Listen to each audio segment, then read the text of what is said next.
أستاذ عمرو الدرديري فاجئنا كلنا ببوست مثير جدا على الفيسبوك بعد مباراة الزمالك وحرس الحدود، إن النادي الأهلي بعد الزمالك لما كسب حرس الحدود 3-0 أصبح خايف ومرعوب من مواجهة الزمالك في السوبر المصري في المباراة اللي هتتلعب في الإمارات. يعني بصراحة كان بوست بالنسبة لنا غريب جدا. هل الزمالك علشان فاز على نادي حرس الحدود 3-0 أصبح الأمر بالنسبة لنا مرعب وخلاص خايفين من مواجهة الزمالك؟ ده كمان بيأكد في البوست بيقولك إن أنا متأكد والله، يعني كمان بيحلف بالله إن النادي الأهلي وجماهير النادي الأهلي خلاص خايفين، ركابهم بتخبط في بعض. الزمالك فاز على حرس الحدود 3-0 وكأن الزمالك فاز على ريال مدريد أو برشلونة أو تشيلسي، مع احترامنا الكامل لفريق حرس الحدود. يعني أنا عايز أسأل هنا، هل الكلام ده منطقي يا جماعة؟ انا عارف ان في كتير منكم هيقول لي يا عم ما تاخدش على كلامه، يا عم احنا عارفين اراءه دايما بتبقى مثيرة للجدل ودايما بتبقى خارج المنطق. بس السؤال والنغمة اللي شغالة، ايه الامارة اللي تخليني خايف منك او مرعوب منك في السوبر؟ يعني لو جينا شفنا الزمالك الفترة الاخيرة، انت بتتغلب من طوب الارض الفترة الاخيرة، انت خارج كل البطولات، الدوري المركز الرابع، الكاس مصر خرجت منه، افريقيا خرجت من دور المجموعات، كاس السوبر اللي في اول الموسم كسبتك في الامارات 2-0، قبليها كاس اللي هو بتاع لوسيل فريق الهلال السعودي كسبك، يعني ولا بطولة خدتها ولا انتصارات ولا اي حاجة. ايه الامارة اللي تخليني خايف منك؟ هل بتختزل كل ده عشان كسبته حرس الحدود 3-0؟ يعني هو اللي يكسب حرس الحدود خلاص بقى فريق قوي وبقى فريق ما فيش زيه؟ طب لو الموضوع كده، انا بطالب ادارة النادي الاهلي انها تعمل مباراة ودية مع فريق حرس الحدود قبل السوبر، نلعبهم في التتش نكسبهم 3-4 عشان نطمن. يعني حاجات بصراحة بنسمعها وبنشوفها خارجة عن المنطق تماما تماما.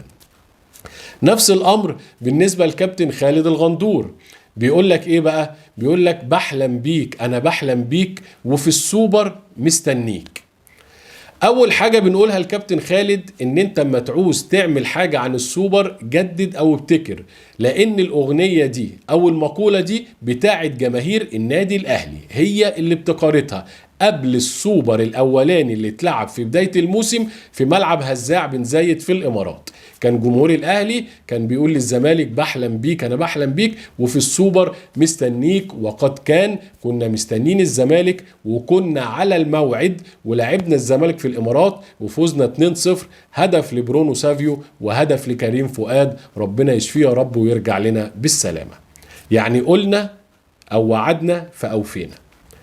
جت نفس الأغنية جماهير الأهلي قالتها قبل مباراة الأهلي والزمالك في الدور الأول، بحلم بيك أنا بحلم بيك ويوم السبت مستنيك، وبالفعل قد كان لعبنا الزمالك في الدور الأول وفزنا عليه 3-0 في مباراة كانت قوية جدا للنادي الأهلي.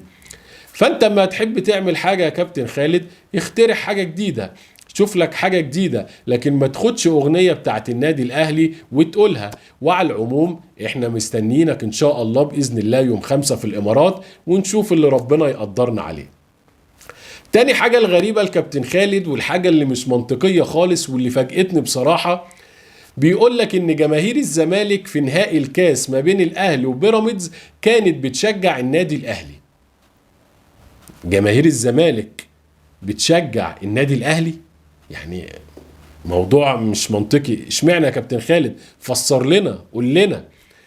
قال لك علشان خاطر الاهلي لو كسب بيراميدز هياخد الكاس. تمام، معنى انه هياخد الكاس انه هيلاعبنا في ماتش السوبر في الامارات، واحنا عايزين نلعبكم في السوبر علشان نكسبكم وناخد حقنا. طب ايه اللفة الكبيرة دي يا كابتن خالد؟ مش عارف، حاسس الموضوع كده اختراع او موضوع مش راكب على بعضه بصراحة. يعني انا ما سمعتهاش من اي حد نهائي من جمهور الزمالك او حضراتكم هتكونوا سمعتوها. ايه اللفة الكبيرة بقى؟ انت بتتمنى لي الفوز او كنت بتشجعني في نهائي الكاس قدام بيراميدز عشان العبك في السوبر؟ طب ما انا لعبتك في الدوري بعد السوبر، يعني انا لما لعبتك السوبر الاولاني وكسبتك 2-0 جيت لك في الدوري هنا في الدور الاول وكسبتك برضو 3-0. فحاجات غريبة كده وحاجات مش منطقية. والسؤال اللي عايز اسأله هنا، هو السوبر هيتلعب بعد 3-4 ايام؟ يعني انا الناحية التانية كابتن خالد وقناة الزمالك وعمرو الدرديري وكلام كتير على السوبر، هو السوبر قدموه مثلا هيتلعب الاسبوع الجاي؟ هو الخبر الوحيد اللي مفروض نتناوله عن السوبر المصري بين الاهلي والزمالك ان المباراة بعد ما الاهلي كسب بيراميدز واصبح الطرف الثاني في المباراة اتحدد يوم 5 مايو في ابو ظبي في الامارات. بس هو ده الخبر ونقطة، ومن اول السطر خلاص. لما نيجي ساعتها، لما ربنا يحيينا ساعتها، يبقى حلها ربنا. لكن الكلام كله على السوبر كتير. هل انتوا عشان قاعدين فاضيين ما وراكوش حاجة؟ إذا كنتوا انتوا فاضيين ما وراكوش حاجة، لا احنا عندنا مباراة سموحة في الدوري بعد ما كسبنا فاركو، عايزين 3 نقط مهمة جدا عشان نأكد الصدارة ونأكد بطولة الدوري إن شاء الله السنة دي بفارق مريح. عندنا مباراتين في غاية الأهمية مع فريق الرجاء المغربي في دور الثمانية في دوري أبطال أفريقيا. ان شاء الله باذن الله نكسب المباراتين دول مع الرجاء عشان نوصل نصف نهائي دوري ابطال افريقيا في يعني دور الاربعه في بطوله افريقيا. يعني احنا ورانا لسه استحقاقات وبطولات مباريات، مش فاضيين لسه الموضوع السوبر. موضوع السوبر ده ابدا افكر فيه بعد المباراه الثانيه ان شاء الله اللي هتتلعب مع الرجاء في المغرب. خلاص المباراه اللي بعديها على طول هتبقى الاهلي والزمالك السوبر. لكن انا هقعد افكر فين دلوقتي؟ انا مش فاضي. انت طبعا اذا كنت فاضي دي حاجة ترجع لك، انتوا خرجتوا من كل البطولات وخرجتوا من الدنيا كلها، فاصبح الامل الوحيد ليكوا اللي هو زي ما نقول ايه كده، الحاجة الوحيدة اللي تسترنا هو بطولة السوبر، مفيش غيرها خلاص، لا دوري ولا كاس ولا افريقيا ولا اي حاجة خالص. فاصبحت بطولة السوبر دي الحاجة الوحيدة اللي عايزين نكسبها باي طريقة عشان نطلع مستورين من الموسم. فاذا كنتم فاضيين احنا مش فاضيين.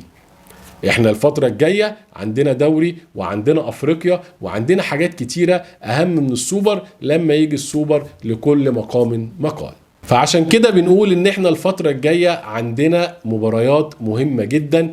اول مباراة لينا مباراة سموحة بعد الفوز الكبير بالثلاثية على فاركو، واللي كان اداء من نادي الاهلي قوي جدا، وبيستمر مارسيل كولر في الثلاثيات البديعة بتاعته كل مباراة بالثلاثة بسم الله ما شاء الله. وعندنا عناصر غايبة كانت أساسيا امبارح ما بتلعبش، ودي أهم حاجة بنعملها، ان لازم مباراة فاركو اللي كسبناها والمباراة القادمة ان شاء الله امام سموحة ان احنا نلعب كل مباراة على قدها. يعني ما ينفعش نلعب بالباور بتاعنا الكامل او الفول باور، ما ينفعش. عندنا حاجات كتير جدا، عندنا مباراتين للرجاء في منتهى الاهمية، بعد ما نخلصهم عندنا بطولة تانية هي بطولة السوبر المصري مع الزمالك في الامارات. فاللي بيعمله مارسيل كولر ده بحييه عليه، الروتيشن، تجربة لاعبين جديدة، تريح بعض اللاعبين، نلعب على قد المباريات علشان ما نستهلكش نفسينا بدنيا، علشان لسه عندنا مواويل كبيرة، لسه بطولة افريقيا، لسه الدوري ما اتحسمش، لسه السوبر مع الزمالك، ولسه ايضا كاس مصر الجديد.